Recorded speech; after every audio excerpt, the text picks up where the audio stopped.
황교안 전 미래통합당 대표가 자신의 비전을 담은 저서 초일류 정상국가 출판 기념회를 열었습니다. 황 전 대표는 이전에 황교안은 죽었다라며 이 한몸 정권 교체를 위해 확실하게 불사르겠다고 각오를 다졌습니다.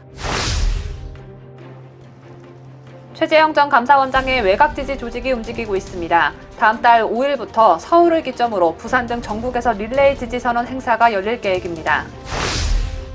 윤석열 전 검찰총장의 아내 김건희 씨가 과거 유흥업소 접대부였다라는 과거 자신의 사생활 루머에 대해 직접 해명했습니다. 김건희 씨는 기가 막힌 얘기라며 이른바 엑스파일 논란을 일축했습니다. 일부 주요 신문들이 윤석열 전 검찰총장의 대선 출마 선언 내용을 비중 있게 다뤘습니다. 특히 윤 전 총장이 문재인 정권과 대립각을 세우면서 한일 관계 개선에 의욕을 보였다는 점을 상세히 전했습니다. 대법원이 조국의 오촌 조카 조범동에게 징역 4년형을 확정 판결했습니다. 축하드립니다. 검찰이 공직선거법 위반 혐의를 받는 김보라 경기 안성시장에게 당선 무효형에 해당하는 징역형을 구형했습니다. 김보라 안성시장은 더불어민주당 소속입니다.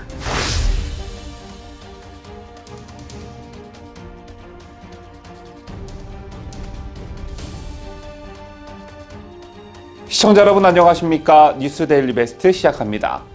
엊그제 있었던 윤석열 전 총장의 대선 출마 기자회견문과 관련해 긍정의 여론과 부정의 비판 여론이 상충하고 있습니다. 비판하는 쪽에선 두리뭉실했다, 구체적인 미래 비전 제시가 부족했다라는 평가가 나오고 있는 반면 긍정하는 쪽에선 주로 현 집권 세력인 문재인 정권에 대한 상태 파악을 정확히 하고 있다는 말들이 많이 나왔었는데요. 어떤 연설문이건 그게 좋은 연설문이 되려면 첫째도, 둘째도, 셋째도 듣는 사람으로 하여금 공감을 이끌어내야 합니다. 여러분께서는 윤석열 전 총장의 연설문 중 어떤 부분에서 가장 공감을 느끼셨는지요? 윤 전 총장의 연설문 중 이런 문구가 들어가 있었습니다. 우리 국민들은 다 알고 있다. 더 이상 이들의 기만과 거짓 선동에 속지 않을 것이다. 거짓 선동이라는 말, 우리 보수파 진영에선 너무나 익숙한 단어들이죠. 지난 탄핵 정국부터 문재인 정권 4년이 넘는 시간 동안 아마 각종 집회에서 가장 많이 나온 말이 거짓과 선동이 아닐까 생각하는데요. 제가 보수파 성향의 대한민국 국민이라는 게 가장 자랑스러울 때가 많은 사람들이 현 집권 세력의 거짓과 선동에 속아 넘어갈 때 우리는 속지 않았다는 것입니다. 많은 보수파 성향의 국민들께서 거짓과 선동에 넘어가지 않기 위해 진실을 밝히기 위한 투쟁과 노력을 게을리하지 않았고 그 결과 우리는 촛불에도 속지 않았고 문정권의 대북평화시위에도 속지 않았고 탈원전 소득주도 성장론에도 속지 않았으며 탁현민의 현란한 연출에도 넘어가지 않았습니다. 또 적폐청산이 정치보복이라는 것을 일찌감치 알았기 때문에 어느 날 갑자기 청와대 캐비넷에서 박근혜 정부 시절 문건이 발견됐다고 호들갑을 떨었을 때도 또 쇼하는구나 너털 웃음을 지었죠. 선전선동이 먹히는 기본적인 조건이 있습니다.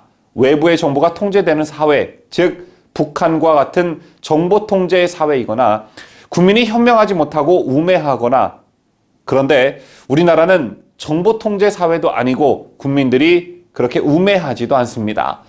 그럼에도 불구하고 현 집권 세력은 시도 때도 없이 선전선동으로 국민들을 기만해 왔습니다. 곰곰이 그 이유가 뭔지 한번 생각해 봤습니다. 물론 거짓 선전선동이 좌파들의 타고난 기질이기도 하겠지만 결정적으로 그들에겐 거짓 선전선동이 먹혀 들어갔던 달콤한 추억이 있습니다. 자, 바로 탄핵 정국에서 일어난 촛불 집회 거짓 선전선동으로 정권을 갈취했던 그 달콤한 추억이 바로 그것입니다. 그때 한번 속여보니 우리 국민들이 선전선동에 취약하다는 걸 알았을 테고 정권을 잡은 후에도 이들의 행태는 계속되었습니다.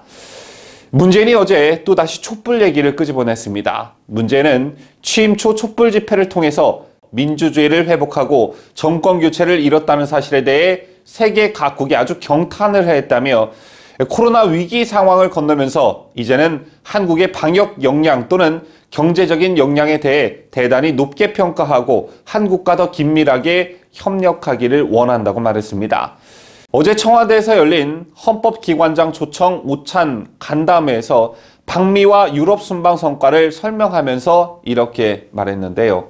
여러분 공감하십니까? G7 정상회의 당시 무슨 일이 있었습니까? 정부가 SNS에 올린 각국 정상들의 G7 정상회의 기념사진에서 남아공 대통령 사진을 삭제했었죠. 문제를 돋보이게 하려고 편집한 것인데 이건 명백한 외교 결례요. 사실 왜곡으로 인한 선전선동입니다. 이런 선전선동은 북한이 잘 쓰는 방법이라고 하죠. 또 청와대는 각국 정상들이 단체 사진을 찍을 때 문재인이 맨 앞줄에 선 것을 두고도 국가 위상이 높아졌다고 선전선동했으나 이건 그냥 의전상 일종의 룰이었습니다. 이처럼 처음부터 끝까지 국민을 선전선동으로 기만하더니 이제 세계 각국이 촛불 집회에 아주 경탄을 했다는 근거 없는 말로 또다시 선전선동을 시도하고 있습니다. 또 조금은 나아지긴 했지만 우리나라는 여전히 백신 초기 대응 실패로 코로나 백신 부족 국가이죠. 그럼에도 불구하고 문제는 한국의 방역 역량에 세계가 대단히 높게 평가하고 있다고 또 선전선동을 하고 있습니다. 해당 기사에 촛불 집회에 참석했던 국민으로 보이는 한 두 분께서 이런 댓글을 달았더군요. 촛불은 니놈들이 아니라 국민이 밝힌 것이고 니놈들 때문에 촛불 밝혔던 국민들은 그때의 촛불을 땅을 치며 후회하고 있다. 또 다른 네티즌은 이렇게 썼습니다. 촛불 집회 참가자들이 혀를 빼물고 죽고 싶다 하더라. 그런 인간인지 몰랐다 하더라. 황교안 전 대표가 어제 출판기념회를 열고 본격적인 대선 행보에 나섰습니다. 황 전 대표는 여러분 아시다시피 박근혜 정부의 법무부 장관, 국무총리, 대통령 권한대행까지 지냈고 잠시 잠복기를 거쳐 당시 자유한국당 전당대회에 당대표로 출마해 오세훈, 김진태 후보 등을 꺾고 당선됐죠. 이렇게 많은 이들의 기대와 우려 속에 당대표 임기를 시작한 황교안 대표는 공수처와 연동형 비례대표제 등의 선거법 개정을 막기 위해 장외 집회에 몰두했습니다. 그리고 지금도 기억나는 게 문재인 정권의 친중 4대 외교를 우회적으로 비판하기 위해 코로나19 바이러스라는 말 대신 우한 폐렴이라는 병명을 사용하기도 했었죠. 또 청와대에서 있었던 여야 대표 회동 때 문재인과 짧은 시간 독대하며 박근혜 대통령의 보석을 요청하기도 했습니다. 이처럼 대통령 권한대행을 마치고 문재인 정권이 들어서며 보수 쪽 인사들이 씨가 말라갈 때 황교안 전 대표는 보수의 새로운 희망으로 떠오르며 기대를 한몸에 받았던 게 사실입니다. 하지만 정치인이 한 방에 뜨고 한 방에 지는 그런 표본을 보여줬던 게 또 황교안 대표였죠. 지난해 4.15 총선에서 야당을 이끌었던 황교안 대표는 종로에서의 본인 선거는 물론 당 전체가 거의 전멸 수준에 가까운 참패를 맛봐야 했습니다. 그리고 그 책임은 고스란히 황교안 대표에게 돌아갔고 180석이라는 거대 여당을 탄생시킨 역적 취급을 받아야 했습니다. 그때 당시에도 그 후에도 제가 여러 차례 황교안 대표를 비판한 적이 있었는데 황교안 대표의 최대 실수는 당원이 또 지지자들이 황교안 당대표에게 부여한 권한을 유기했다는 점입니다. 당대표의 권한을 남용해서도 안 되겠지만 자신이 가진 권한을 제대로 쓰지 못해도 리더로서 자격이 없다고 생각하는데요. 총선 과정에서 김영호 공천위원장, 김종인 선대위원장 그리고 눈에 보이지 않는 손들에게 휘둘렸고 공천은 그야말로 개판이었습니다. 또 오늘날 유승민이 국민의힘에 들어오게 된 것도 4.7 보궐선거 직전 황교안 대표가 받아들여졌기 때문이었죠. 유승민이 젊은 층에게 또 서울 수도권에서 역할을 할 수 있을 거라 했지만 수도권 선거는 그야말로 참혹한 수준이었습니다. 황교안 전 대표가 길다면 길고 짧다면 짧은 잠복기를 끝내고 다시 돌아왔습니다. 돌아온 황교안 대표의 일성은 정권 교체를 위해 한몸 불사르겠다였는데요. 어제 오후 서울 서대문구 연세대에서 열린 출판 기념회에는 국민의힘 이준석 대표와 국회의원 40여 명 등이 참석했습니다. 황 전 대표는 출판 기념회에서 이전에 황교안은 죽었다며 이 한몸 정권 교체를 위해 확실하게 불사르겠다고 말했습니다. 지난 4.15 총선 패배의 책임을 지고 당대표에서 물러났지만 심기일전해 내년 대권에 도전하겠다는 뜻으로 해석이 됩니다. 또 황 전 대표는 총선 패배라는 미완의 리더십이었지만 바보다 싶을 정도로 정치적 이익을 앞세우지 않았다며 두 번의 실수는 결코 용납되지 않는다고 강조했는데요. 이어 야당 내 국정 경험을 갖춘 유일한 인물이 저 황교안, 이제 본격적으로 대한민국의 회복을 이뤄내겠다고 목소리를 높였습니다. 황 전 대표는 출판기념회를 마치고 기자들과 만나 대선 출마와 관련해 조만간 머지않은 날 제 뜻을 자세하게 밝히도록 하겠다고 말했고, 검사 후배인 윤석열 전 검찰총장에 대해서는 우리 당에 가급적 빨리 같이 뜻을 모아 우리의 투쟁에 동행해 주셨으면 좋겠다고 전했습니다. 또 경기고 동문인 최재형 전 감사원장에 대해서는 굉장히 훌륭한 분이시고 법률적 지혜도 출중한 분이라며 그동안 경험하지 못했던 부분을 잘 해나가면 아주 좋은 제목이 되리라 생각한다고 평가했습니다. 28일 사퇴 후 대선 도전 초읽기에 들어간 최재형 전 감사원장의 외곽 지지 조직이 움직임을 보이고 있습니다. 다음 달 5일부터 서울을 기점으로 부산 등 전국에서 릴레이 지지 선언에 돌입한다고 하는데요. 최 전 원장의 동문들도 전직 정치권 인사들과 만나 등산을 하며 조용한 산행 정치로 저변을 확대하고 있습니다. 최 전 원장을 외곽에서 돕는 조대환 전 청와대 민정수석은 한 언론에 5일 서울을 시작으로 각계 인사들과 함께 지지 선언을 한다며 서울 지역 행사는 이미 세팅이 완료됐다고 말했습니다.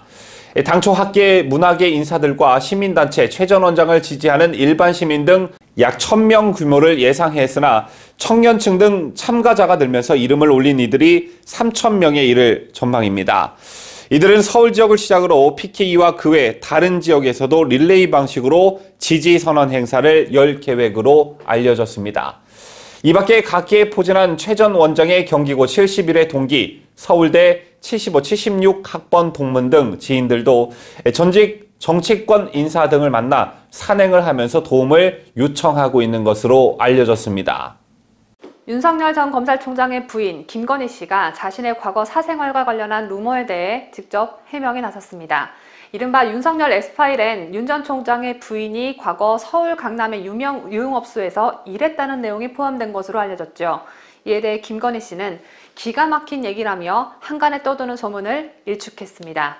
어제였던 지난달 30일 인터넷 매체 뉴스버스에 따르면 김 씨는 전날 이 매체와의 전화 인터뷰에서 줄리니 어디 호텔의 호스티스니 별 얘기가 다 나온다. 그런 적이 없기 때문에 시간이 지나면 모든 게 가려지게 돼 있다. 이건 그냥 누가 소설을 쓴 것이라고 말했습니다.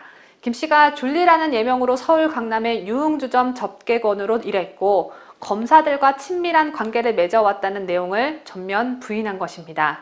김 씨는 석사 학위 2개나 받고 박사 학위까지 받고 대학 강의 나가고 사업하느라 정말 줄리를 하고 싶어도 시간이 없다며 제가 줄리였으면 거기서 일했던 줄리를 기억하거나 보셨다는 분이 나올 것이라고도 말했습니다.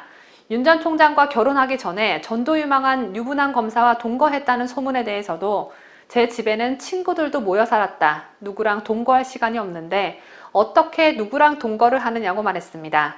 이어 우리나라 공무원 사회가 얼마나 무서운데 그 검사는 바보인가, 이득을 위한 일방적인 공격이라고 일축했습니다. 동거는 꼭 시간이 많은 사람만이 할 수 있는 건 아니죠. 시간이 없다고 해서 동거를 못하는 건 아닌데 김건희 씨의 설명에서 약간의 부족함이 느껴집니다. 김건희 씨의 이 같은 해명에도 여권은 윤 전 총장 부인에 대한 공격을 더욱 거세게 몰아붙이고 있습니다. 추미애 같은 경우 라디오에 출연해서 윤 전 총장 부인에 대한 이야기를 구구절절 늘어놓고 있습니다. 이러한 민주당의 거센 파도를 넘어서려면 김건희 씨가 좀 더 가다듬어지고 납득하기 쉬운 설명을 조리 있게 해야 할 필요가 있어 보입니다. 동거할 시간이 없었다. 이런 해명을 할 거면 차라리 해명을 하지 않는 것이 더 나아 보입니다.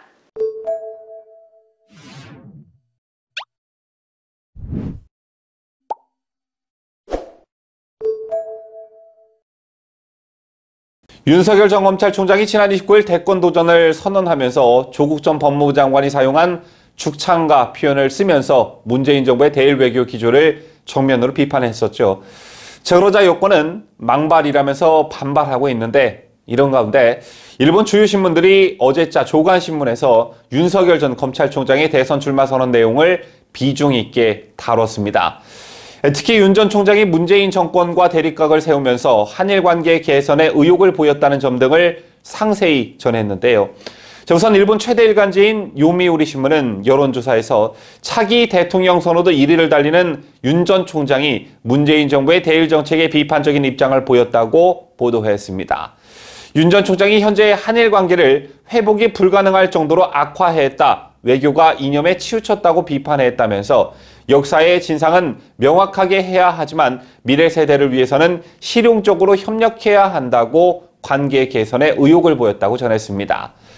반면 요미우리는 한일 관계에 대한 윤 전 총장의 입장은 문재인 정부를 비판하는 연장선상에 있다고 분석하면서 외교 안보를 비롯한 정치 경험이 부족한 것을 윤 전 총장의 약점으로 짚었습니다.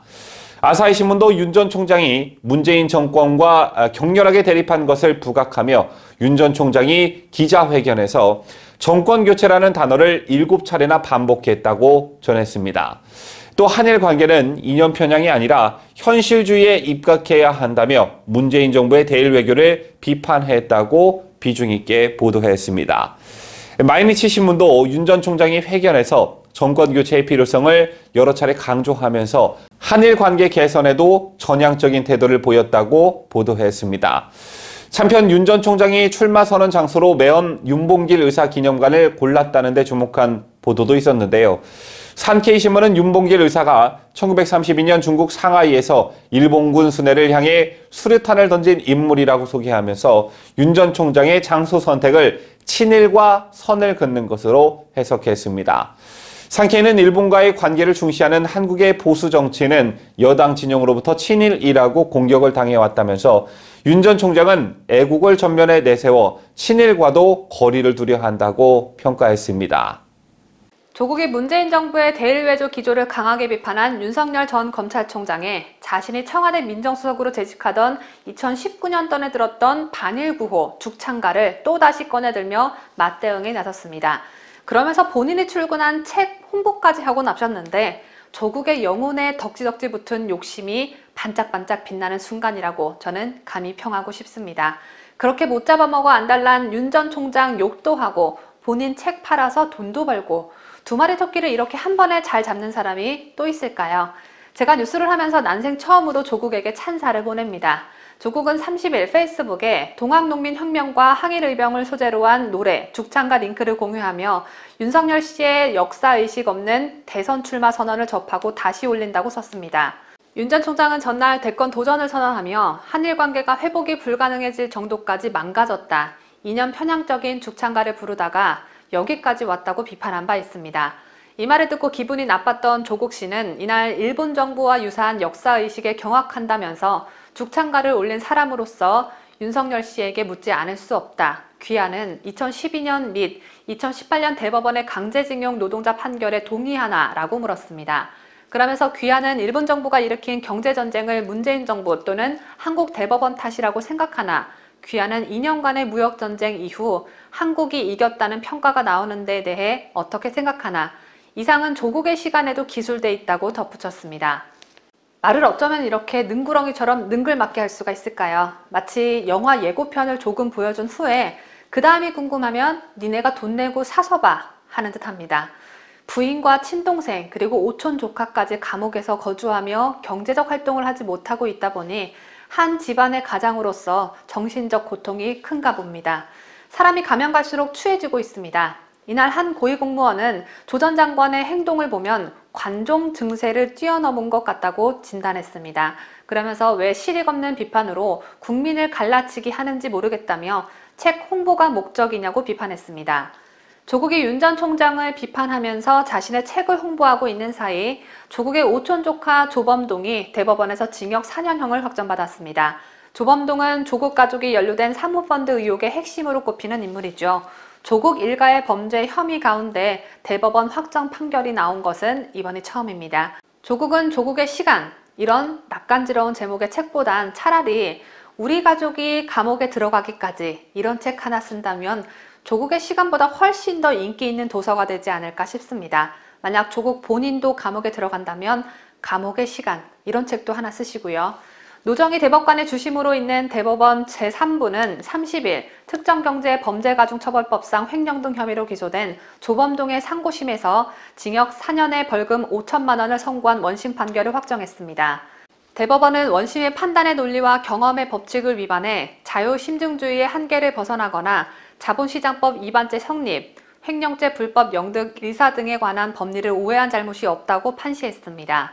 조국의 오촌 조카 조범동은 자산운용사 코링크 프라이빗 에쿼티를 실질적으로 운영하며 72억 원가량을 횡령한 혐의와 코링크피 투자처인 2차 전지업 WFM을 무자본으로 인수해 주가를 조작한 혐의 등 총 21건의 범행을 저지른 혐의로 2019년 기소됐습니다. 1, 2심은 조범동의 혐의 중 약 72억 원의 횡령 혐의와 무자본 인수, 합병과 관련한 자본시장법 위반 혐의를 인정했습니다. 특히 2심 재판부는 1심에서 무죄로 판단한 블루펀드 출자 관련 거짓 변경 보고 혐의인 자본시장법 위반도 유죄로 봤는데 대법원 역시 이를 유죄라고 판단했습니다. 조국 가족이 투자한 사모펀드가 기업 선양을 한 사실이 확인된 셈이어서 추후 정경심 재판에도 영향을 미칠 것으로 보여집니다. 한편 조국 친동생 조건은 현재 2심이 진행 중입니다. 지난달 24일 검찰은 1심에서 실형을 선고받은 조국 동생 조건에 대해 항소심에서도 실형을 구형했습니다. 검찰은 서울고법 형사 3부 심리로 열린 조건의 특정경제범죄 가중처벌 등에 관한 법률상 배임 등 사건 결심 공판에서 징역 6년을 구형하고 추징금 1억 4,700만 원을 명령해 줄 것을 재판부에 요청했습니다. 조국 일가의 재판이 신속히 진행돼서 조범동에 이어 조건과 정경심 모두 대법원 확정 판결을 하루빨리 받길 바랍니다. 조국 일가 재판 소식 듣는 것도 이젠 지긋지긋합니다. 공직선거법 위반 혐의로 기소된 더불어민주당 소속 김보라 경기 안성시장에게 당선 무효형에 해당하는 징역형이 구형됐습니다. 수원지검 평택지청 형사 2부 임세진 부장검사는 30일 수원지법 평택지원 제1형사부 심리로 열린 결심 공판에서 김보라 시장에게 징역 8개월을 선고해달라고 요청했습니다. 검찰은 피고인의 아들마저 지지 서명에 동참한 사실이 있고 선관위 조사 당시 선거 캠프에 지지 서명서가 있었던 점 등으로 미뤄 범죄 사실이 소명된다며 피고인은 불법을 저질렀음에도 혐의를 부인하고 반성하는 모습이 없어 징역형을 구형한다고 말했습니다. 앞서 김보라 안성시장은 지난해 1월 2천여 명의 선거구민을 대상으로 서명이 포함된 지지자 명단을 작성하고 같은 해 3월 30일부터 4월 10일까지 안성시설관리공단 사무실을 7차례 방문해 명함을 나눠주는 등 불법 선거운동을 한 혐의로 기소됐습니다. 공직선거법은 선거운동 과정에서 지지자의 서명을 받거나 일반에 공개되지 않은 장소를 호별, 방문하는 행위를 금지하고 있습니다. 김보라 시장은 더불어민주당 소속 우석재 전 시장이 재산신고에서 채무를 누락한 혐의로 지난 2019년 9월 당선 무효형을 선고받은 후 지난해 4.15 총선과 함께 치러진 재보궐선거에서 당선됐습니다. 당시 미래통합당 이영찬 후보와 약 2% 차이로 승리했는데 더불어민주당 시장 잘못으로 치러진 재보선에서 또 더불어민주당 후보가 당선된 것입니다. 부정선거가 아니라면 참 납득하기 힘든 결과입니다. 재판부가 검찰의 징역형 구형을 받아들인다면 안성시는 시장을 또다시 선출해야 하는 상황이 벌어지는 만큼 법원의 판결에 관심이 모아집니다. 한국형 전투기를 제작하는 한국항공우주산업이 해킹을 당해 많은 자료가 유출된 것으로 드러나 파장이 일고 있습니다. 국회 정보위원회 소속 하태경 국민의힘 의원은 어제 국회 기자회견을 통해 자신의 답변 요구에 방위사업청이 한국항공우주산업이 해킹을 당한 것은 사실이라고 인정했다고 밝혔는데요. 하 의원은 해킹 주체에 대해 특히 한국항공우주산업에 대한 해킹은 지난달 한국원자력연구원과 비슷한 시기에 이루어졌다는 점에서 동일 범인 북한 정찰총국 산하 해커 조직인 킴스키의 소행일 가능성이 크다며 북한을 지목했습니다. 그는 그런데도 국정원은 북한의 해킹 사실을 감추고 은폐하는 데 급급한 상황이라며 그동안 국정원이 북한의 해킹을 철저히 감춰온 행태는 국정원 본연의 직무를 유기한 것으로 박지원 국정원장은 사퇴해야 마땅하다고 사퇴를 촉구했고 만일 해킹 사실을 알면서도 침묵했다면 문 대통령 역시 공범이라고 덧붙였는데요. 군 일각에서는 KF-21뿐만 아니라 차기 군단급 무인기 FA-50 경공격기, 전자전 레이더 헬기 등과 관련한 자료도 유출됐을 가능성이 높은 것으로 추정하고 있습니다. 특히 한국항공우주산업은 미국과 유럽 등 국외 대형 업체들과 협력 기술이 많아 만약 이런 기술 유출이 확인되면 자칫 외교 문제로까지 번질 가능성도 배제할 수 없는 상황입니다. 전국 교원의 84%는 교육감 선거 투표 나이를 만 16세로 하향하는 것에 반대하는 것으로 나타났습니다. 반대의 이유로는 학생표를 의식한 인기 영합주의 정책과 교실 정치화 등을 꼽았습니다. 제 같은 결과는 한국교원단체 총연합회가 전국 유치원, 초중고 교원 1762명을 대상으로 지난 16일부터 18일까지 진행한 설문조사에서 나왔는데요. 설문 결과를 보면 여타 공직선거와 달리 교육감 선거 연령을 만 16세로 낮추는 것에 대해 응답자의 83.8%가 부정적으로 생각한다고 반대 의사를 밝혔습니다. 긍정응답은 15.5%에 그쳤습니다. 반대 이유로는 학생들의 표를 의식한 인기 영합주의 정책 42.1%를 가장 많이 꼽았고, 이어 학교 및 교실의 정치 장화 우려 30.7%, 여타 선거와 동일한 연령이 바람직 순이었습니다. 찬성 이유로는 학생 요구의 교육감 정책 반영 확대 50.6%를 가장 많이 꼽았습니다. 교총은 설문 결과 16세 이나 찬성의 가장 큰 이유가 역설적이게도 16세 이나 반대의 가장 큰 이유와 같다라며 직선 교육감 체제 하에 학생 선동과 포퓰리즘을 학교 현장이 얼마나 우려하는지 보여주는 결과라고 지적했습니다.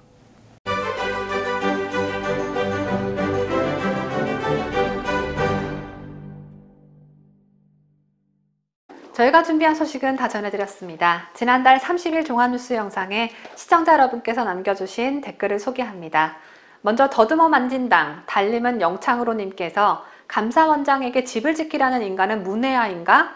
집은 경찰이 지켜야지 감사원장이 왜 지키냐? 라는 글을 남겨주셨는데요. 댓글 내용도 내용이지만 아이디가 제 눈에 쏙 들어와서 선정해봤습니다. 다음으로 박건수님께서 연설은 구구절전 옳은 말인데 자기 성찰과 반성이 빠져있어 좀 공허하게 들린다라며 윤석열 전 총장의 연설문을 평가해 주셨습니다. 저도 윤 전 총장의 연설에 몇 가지 좀 지적을 하자면 일단 고개를 좌우로 너무 자주 왔다 갔다 하는 게 너무 산만해 보였습니다.